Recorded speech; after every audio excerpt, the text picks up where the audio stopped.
Olá, como estamos? Estamos cada vez melhor, gente. O Brasil vai dar certo. Vai, confie.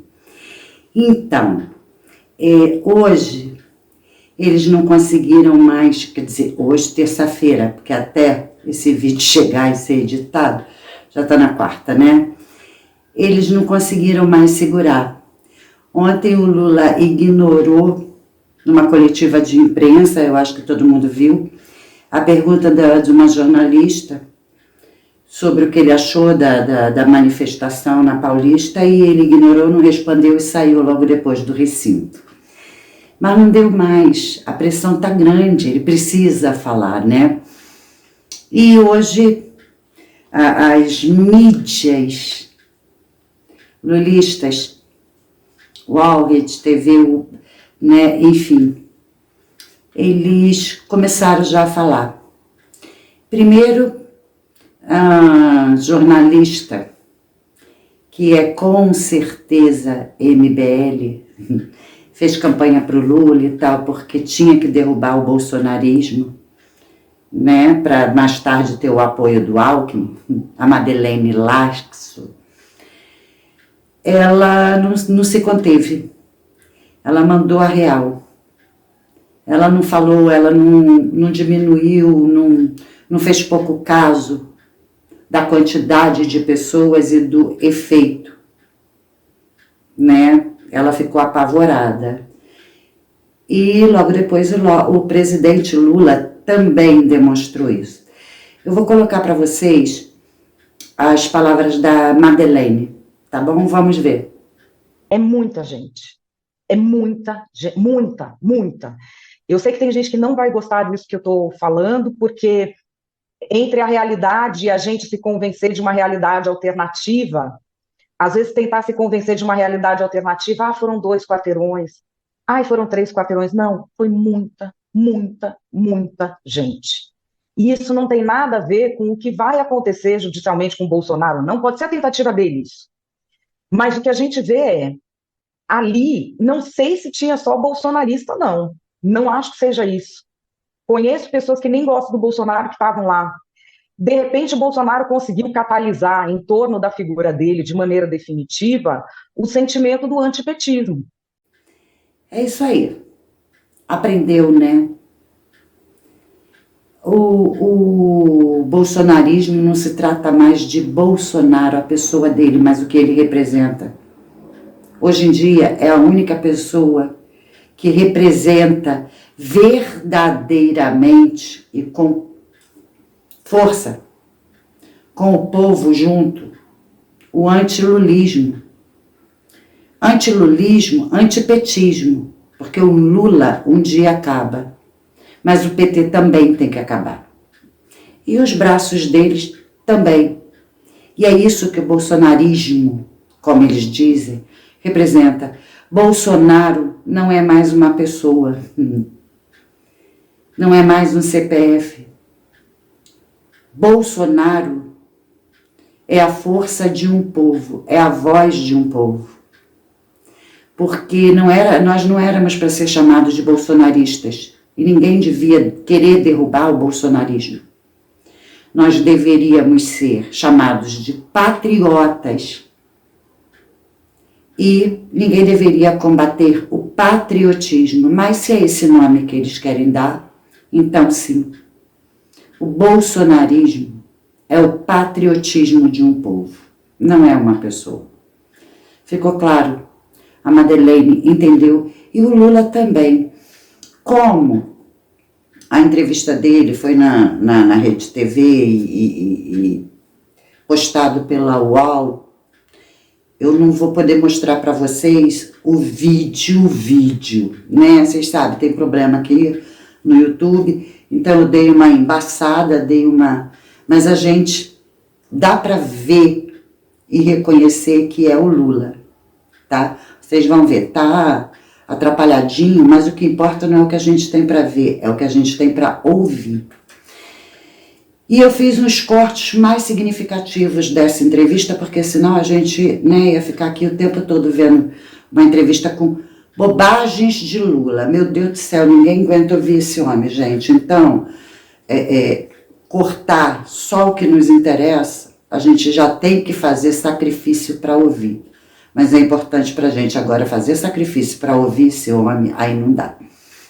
Então, o Lula, ele começa, tá, reconhecendo a multidão. Ele reconhece, ele se desfaz, né, ele insinua que como o povo brasileiro chegou na Paulista, iam outros 500, mas ele reconheceu. Ele reconheceu e vamos ouvir o que ele tem para dizer. Eu quero primeiro do senhor é o seguinte, uma análise do potencial político do risco da extrema-direita. O senhor achou que foi uma manifestação relevante. E depois, que efeitos jurídicos pode ter para o Bolsonaro? Ok, primeiro é o seguinte, não é possível você negar um fato. Eles fizeram uma manifestação grande em São Paulo. Sabe, isso, mesmo quem não quiser acreditar, é só ver a imagem que tem a manifestação grande. Como as pessoas chegaram lá, como chegaram lá, é outros 500. É bom, né? É bom, né? E logo depois disso, no mesmo contexto, tá? Ele demonstra o medo. Ele fala uma série de bobagens que não interessa. E aí, ele mostra todo o pavor da força que o povo tem. Isso assustou ele. O tamanho da força.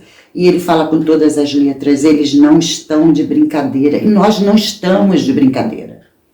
Nós aprendemos que não é através do medo que a gente conquista o nosso país. E ele entendeu isso. Vamos ver esse trechinho, que ele reconhece o nosso poder e fala que nós não estamos de brincadeira. Uma coisa meio assim, alucinante. Mas, de qualquer forma, é importante a gente ficar atento. Essa gente está demonstrando que eles não estão para brincadeira. Isso. Eles querem, sabe, continuar muito forte. Não é só no Brasil, não. É no Brasil, na América Latina, na Europa inteira, eles estão ganhando o corpo. Negando o quê? Negando a democracia, negando as instituições, ou seja, e falando as maiores barbaridades possíveis. Pois é.